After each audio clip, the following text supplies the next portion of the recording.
Instead of letting this guy cut on me, right, I went to my acupuncturist with my growing lung nodule. Jessica Bolding, amazing, out on Vashon. Anyway, she had just gotten back from this retreat down in Florida, and her husband were showing movies like Fat, Sick, and Nearly Dead at the local theater, and Hungry for Change, and stuff like that, and offering a 7-day juice fast followed by raw food. So I stepped into that world. After working in hospitals for 28 years, I abandoned them all. And because I saw that there was a man in the hospital that they did the same procedure on me too. They left a sponge in him, he went septic and died. I mean, I see that every day in what I do. So I ran the opposite direction, and I feel like I went to alternative healing school. So I went to, I did the green juice fast with Jessica, and then I was like, I really can't do a green juice fast. And I always said, unless I'm cloistered away in another country in like a hut in the jungle, right?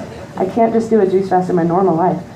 So I found this juice fast online in Costa Rica that I could afford, and it was 10 days in Costa Rica with David Wolfe. I don't know if anybody knows. I got to spend 10 days with David Wolfe and studying superfoods, did raw food, juicing, all sorts of other crazy stuff I won't get into because it was gnarly. But so at the end of the year, I lost 100 pounds, got off all medication I'd ever been on, and supposedly shrunk the lung nodule.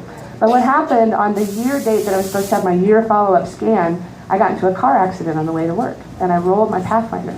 And I ended up going to Harborview, and I was so pissed because they CT'd me from head to toe. I mean, I was walking around things at the x-ray, letting the x-ray people pat me all over because I wouldn't go through the machine. And then I get in this car accident, and they just irradiated me from head to toe.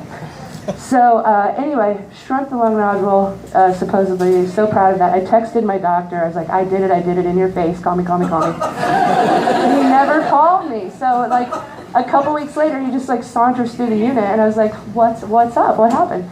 And he said that he sat down with the radiologist, and they went over every scan from the time that it was first diagnosed until this last follow-up one. And he said the one that showed it was growing, the one he wanted to cut me open for, was a mistake, that it had never grown. But so, that kind of took, I was going to write a book, I took kind of wind out of myself, but I didn't believe him. I'm sorry. And then, so I guess basically the moral of the story is that, and maybe you all have friends who have had near-death experiences that have just turned into the most annoying people you've ever met. And they just look at life completely differently, and hopefully people can take something from this story and don't have to have a near-death life experience to change. And I guess my whole point was that I was supposed to write the last line last. But anyway, I changed my life. I got into a relationship. All these things happened. I kind of got off my game, and I've gained some of the weight back. And I got this horrible rash, and I've been on prednisone. So I'm in this like Jerry Lewis post Jerry's Kid marathon phase.